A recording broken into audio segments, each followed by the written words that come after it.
Hola, hoy vamos a hacer un ejercicio de termoquímica.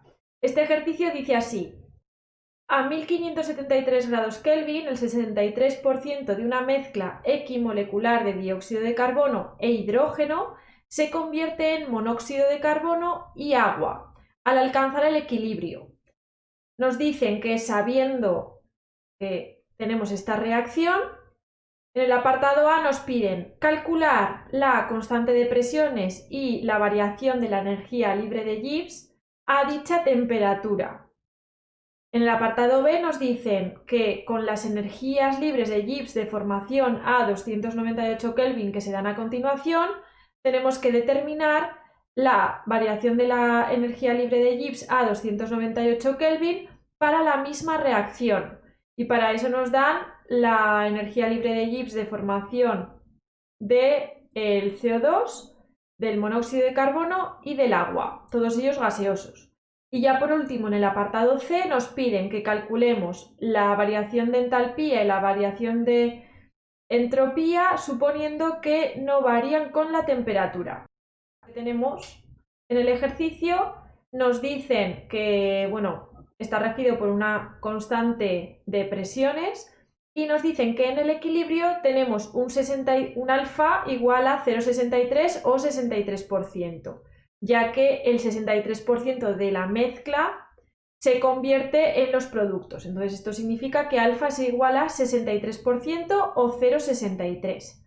Bueno, lo que podemos hacer ahora es plantear ese equilibrio, ver cuánto tenemos al principio, cuánto tenemos de lo que reacciona y cuánto tenemos al final. Para hacer eso podemos hacer el siguiente esquema y aquí veríamos el equilibrio desglosando los valores. Tendríamos que inicialmente en moles de CO2 tendríamos un mol y de hidrógeno tendríamos otro mol. ¿Por qué hemos puesto un mol de cada uno? Bueno, pues hemos supuesto que como la mezcla es equimolecular, hemos elegido la cantidad más sencilla. Entonces, un mol de uno y un mol del otro. Por supuesto, como estamos al inicio, de monóxido de carbono no habría nada y de agua tampoco porque todavía no se han formado. ¿Cuánto han reaccionado de cada uno? Bueno, pues tal como está ajustada la reacción, diríamos que ha reaccionado X de CO2 y X de hidrógeno y entonces se han formado una cantidad de X moles de monóxido y X moles de agua gaseosa. Bien, como nosotros sabemos que alfa es igual a la cantidad que reacciona entre la cantidad inicial que teníamos del reactivo, bueno, pues entonces tenemos que alfa es igual a x partido 1. En este caso, entonces, podemos decir que alfa es igual a x, por lo que las x las vamos a sustituir por el grado de disociación alfa, ya que nos están diciendo qué valor tiene, que es 0,63. Por lo tanto, nos quedaría que reaccionan menos 1 alfa y se generan 1 alfa y 1 alfa. Entonces, al final, si sumamos el inicio y lo que reacciona, tendríamos lo que nos queda en moles, los moles que nos quedan en el equilibrio. Y estos moles serían 1 menos alfa para los reactivos y para los productos serían alfa y alfa. Una vez que tenemos los moles o que conocemos los moles en el equilibrio, podemos transformar estos moles en fracciones molares, porque nos va a beneficiar, ya que luego vamos a tener que trabajar en presiones. Por lo tanto, pasamos esta cantidad de moles en el equilibrio a fracciones molares en el equilibrio. Simplemente sabemos que la fracción molar sería los moles que tenemos de cada sustancia, los moles parciales de cada sustancia, que los dividiríamos entre los moles totales que tenemos en el recipiente en ese momento. Bueno, ¿cuántos moles vamos a tener al final en el recipiente? Bueno, pues ya que esta reacción, este equilibrio, se ajusta con números estequiométricos 1, 1, 1 y 1, es decir, estaría ajustada ahora mismo. Bueno, pues si al principio tenemos 2 moles gaseosos, ya que si sumamos el mol de CO2 y el mol de hidrógeno tendríamos 2 moles gaseosos en total. En cualquier momento en cualquier momento en el que veamos el equilibrio, el total de los moles van a ser 2, ya que por estequiometría sabemos que los moles totales siempre van a ser 2.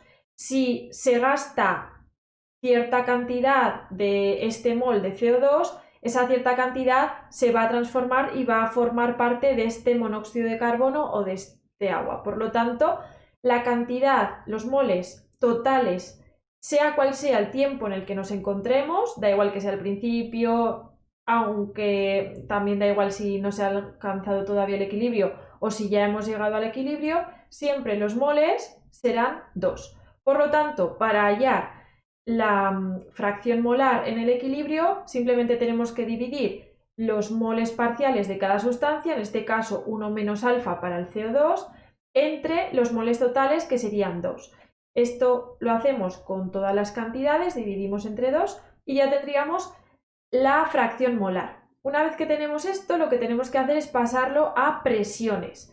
¿Por qué? Porque nos están preguntando por la constante de presiones o nos están hablando de ella. Por lo tanto, vamos a pasar estas fracciones molares a presiones.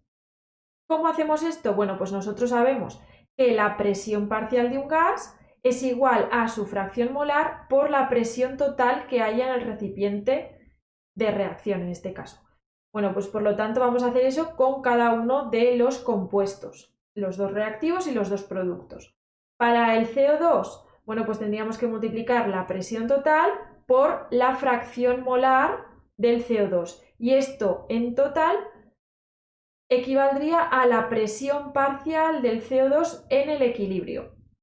Lo mismo para el hidrógeno, lo mismo para el monóxido de carbono y lo mismo para el agua. Una vez que tenemos esto, ya tenemos las presiones parciales de cada compuesto en el equilibrio. Vale, ahora ya podemos pasar a poner o escribir la expresión de la constante de presiones. La constante de presiones para este equilibrio sería pues, presión de los productos entre presiones de los reactivos. Bueno, pues tenemos ya, solamente tenemos que sustituir. Tenemos que la presión parcial del monóxido de carbono era esta, puesto que ya la habíamos hallado antes, por lo tanto lo sustituimos aquí. Hacemos lo mismo para el agua.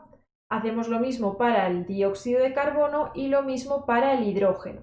Y una vez que tenemos las 4, podemos simplificar, ya que las presiones totales se van a simplificar. Por lo tanto, nos quedaría esta expresión de aquí. Los doses también se van. Nos quedaría esta expresión. Ahora, la constante de presiones tan solo nos queda en función de alfa. Como nosotros conocemos alfa, solo nos queda sustituir alfa por 0,63. Si realizamos los cálculos, que los tenemos aquí, obtendremos que la constante de presiones vale 2,9. Una vez que tenemos la constante de presiones calculada, que sabemos que es 2,9, tenemos que recalcar que esta constante de presiones es la constante a 1573 Kelvin, que es lo que nos preguntaba el enunciado. Y además, en el apartado A nos preguntan por la variación de energía libre de Gibbs también a 1573 Kelvin. ¿Esto cómo lo podemos hallar? Bueno, pues nosotros conocemos por teoría una expresión que relaciona la constante de presiones con esa entalpía libre de Gibbs. Estas dos que están marcadas aquí, tanto la energía libre de Gibbs como la constante de presiones, están en las mismas condiciones. Por lo tanto, si esta energía libre de Gibbs la estamos calculando para 1573 Kelvin, esta constante de presiones también es para la misma temperatura. Mientras que este otro término de aquí representa la energía libre de Gibbs en otras condiciones, es decir, esta sería para otra temperatura. Bueno, o para otras concentraciones o para otras presiones.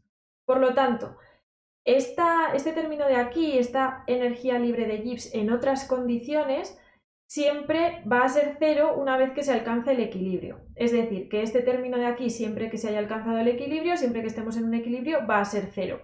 Por lo tanto, aquí tendremos que poner efectivamente la constante porque ya se ha alcanzado la constante del equilibrio. Si no hubiéramos alcanzado el equilibrio, esto no sería 0 y aquí tendríamos que poner Q, que sería el cociente de las presiones en este caso. Bueno, por lo tanto, una vez que nosotros sabemos que este término de aquí equivale a 0, lo sustituimos y a nosotros lo que nos preguntan es esta energía libre de Gibbs, que es a la temperatura de 1573 Kelvin. Vale, lo que vamos a hacer es sustituir la R en julios mol Kelvin, después la temperatura en Kelvin y por último, como nosotros sabemos la constante de presiones, sustituimos su valor. Si despejamos de toda esta expresión la energía libre de Gibbs, a 1573 Kelvin nos daría menos 13.919,69 julios por mol. En el apartado B, como hemos dicho antes, nos preguntaban, sabiendo las energías libres de Gibbs a 298 del dióxido de carbono, el monóxido de carbono y el agua, nos preguntaban que calculáramos la energía libre de Gibbs a 298 para esa misma reacción, o sea, la energía libre de Gibbs de la reacción. Bueno, ¿cómo podemos calcular esto de una forma simple? Utilizaremos esta ecuación de aquí, que es la misma que utilizamos para las entalpías o para las entropías. Lo que necesitamos es, en este caso, las energías libres de Gibbs de formación, tanto de los productos como de los reactivos de este proceso. Bueno, pues para el proceso que tenemos ahora en nuestro ejercicio sería este. Tenemos este equilibrio y tenemos que hallar su energía libre de Gibbs. Bueno, pues sustituimos. Por un lado tenemos en los productos tenemos el monóxido de carbono y el agua, y en los reactivos tenemos el dióxido de carbono y el hidrógeno. Tan solo tenemos que sustituir pues el valor de las energías libres de Gibbs que nos dan en el enunciado, estas tres, y nos falta la del hidrógeno. Y es que aquí sucede lo mismo que sucede con las entalpías. Cuando tenemos que sustituir el valor de la energía libre de Gibbs de la formación de cualquier elemento en su forma más estable, en este caso el hidrógeno sería gaseoso, tenemos aquí, por lo tanto su forma más estable tal como se encuentra en la naturaleza, bueno, pues su energía libre de Gibbs, su variación de energía libre de Gibbs sería 0. Con esto ya tenemos todos los términos, sustituimos y nos daría 33,47 kilojulios por mol. Finalmente, en el apartado C nos pedían que calculáramos la entalpía y la entropía estándar, las dos, suponiendo que no varían con la temperatura. Bueno, pues para hacer esto lo que tenemos que utilizar es esta ecuación de aquí que nos relaciona la energía libre de Gibbs con la entalpía, la temperatura y la entropía a una cierta temperatura. Bueno, nosotros tenemos los datos de energía libre de Gibbs a dos temperaturas. Hemos calculado en el apartado A la energía libre de Gibbs del proceso a 1573 Kelvin y también la de 298 Kelvin. Bueno, pues lo que tenemos que hacer es sustituir dos veces y poner dos ecuaciones. Por un lado la de 1573 Kelvin y por otro lado la de 298 Kelvin. Nos dice el enunciado, que aunque esto no tendría que ser así, nos dice el enunciado que suponemos que la entalpía y la entropía no varían con la temperatura. Por eso podemos poner aquí que ambas, para las dos temperaturas, tanto para 1573 como para 298 Kelvin, ambas son entalpía y entropía estándar, porque así en ambas ecuaciones tenemos los mismos términos y podremos despejar. Bueno, por lo tanto, si resolvemos, podemos resolverlo por igualación, por ejemplo, entonces nos quedaría una sola ecuación en función de la entropía.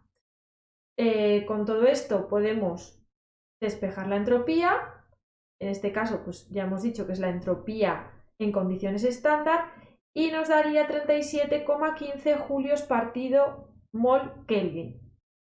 Y una vez que tenemos la entropía, nos queda resolver una de estas dos ecuaciones, por ejemplo la primera, y así despejaríamos la entalpía. Y la entalpía para este proceso sería 44,55 kilojulios por mol. Bueno, pues si os ha gustado este vídeo ya sabéis que le podéis dar al like y además os podéis suscribir porque periódicamente iremos subiendo nuevos ejercicios como este.